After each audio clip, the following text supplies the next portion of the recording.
আরো অনেকগুলি বড় জনতারা তারা মিলিতভাবে নির্মমভাবে তাকে গর্জন দাঁড়িয়ে হত্যা করেছে। ১৫ বছরের ভিতরে আমার মত ভাই বোন ৯ জনকে তারা নির্মমভাবে খুন করেছে জায়গা জমির সূত্র নিয়ে।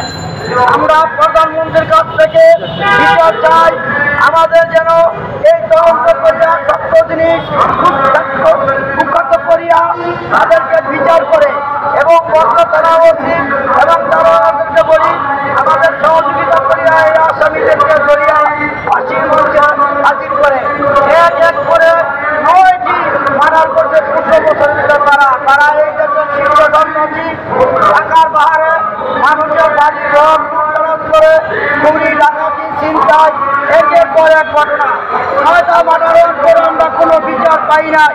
আমরা দয়া করে প্রধানমন্ত্রীকে আইনমন্ত্রীকে বলতে চাই আমাদের এইটা তদন্ত করে সত্য ঘটনা উচ্ছেদ করে আপনারা তার বিচার করেন। এবং এমপি মহোদয়কে বলি আপনারাও এটা দেখেন, আপনারাও দেখেন, আপনারা শুনছেন জানছেন এই জিনিসটা আমাদেরকে নিশ্চয়ভাবে এইভাবে একের পর এক মার্ডার করতেছে এবং কখনো আমাদেরকে হুমকি দিতেছে। আপনারা দয়া করে আমাদের এই বিচার করে। আসসালামু আলাইকুম।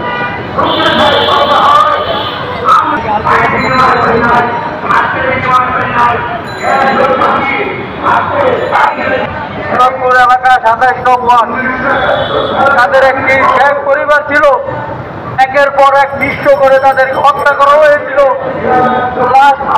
শেষ পক্ষের শেষ কুড়াল যার মুখের দিকে তাকাইয়া সবাই ৩০টা ফ্যামিলি বাঁচছিল, ৩০টা ফ্যামিলিরা সহযোগিতা করছিল। একমাত্র লোকই ছিল মনিরুজ্জামান মনু। তাকে তার মেয়ের সাপ মুখ ডেকে কেড়ে নিয়ে নৃশংসভাবে বাড়ির উঠানে পিটিয়ে প্রথমে গুলি করে তাকে হত্যা করে। আর ভিডিও ফুটেজের ভিতরে একটা প্রকাশ হয়, তার মেয়ে বলতে চায় আমার বাপ আমার বাপ, আমার বাপকে ছেড়ে দাও, কিন্তু শত্রুরা তাকে বাঁচতে দিল না, একের পর এক নিঃস্ব করে সবাইকে মেরে ফেলল। আমরা এই মানব বন্ধনের উদ্দেশ্য এখনো পর্যন্ত আগামীকাল ৪০ দিন পার হয়ে যাবে, একটা শত্রু ধরা পড়তেছে না।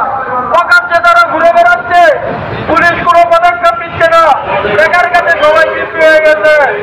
আমরা চাই মাননীয় প্রধানমন্ত্রীর কাছে অনুরোধ, এমপি মহোদয়ের কাছে অনুরোধ, আলোচিত গরু হত্যা যে ঘটনা আপনারা তদন্ত করে তাদের বিচারের আওতায় এনে তার পরিবারকে শাস্তি দেন, তার আপনাদের শাস্তি দেন।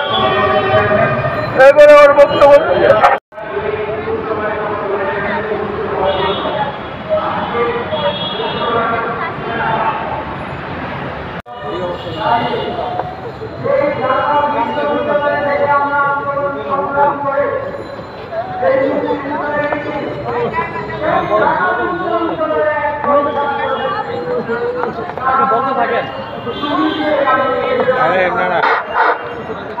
আসসালামু আলাইকুম, সব সাংবাদিক ভাইরা আসসালামু আলাইকুম।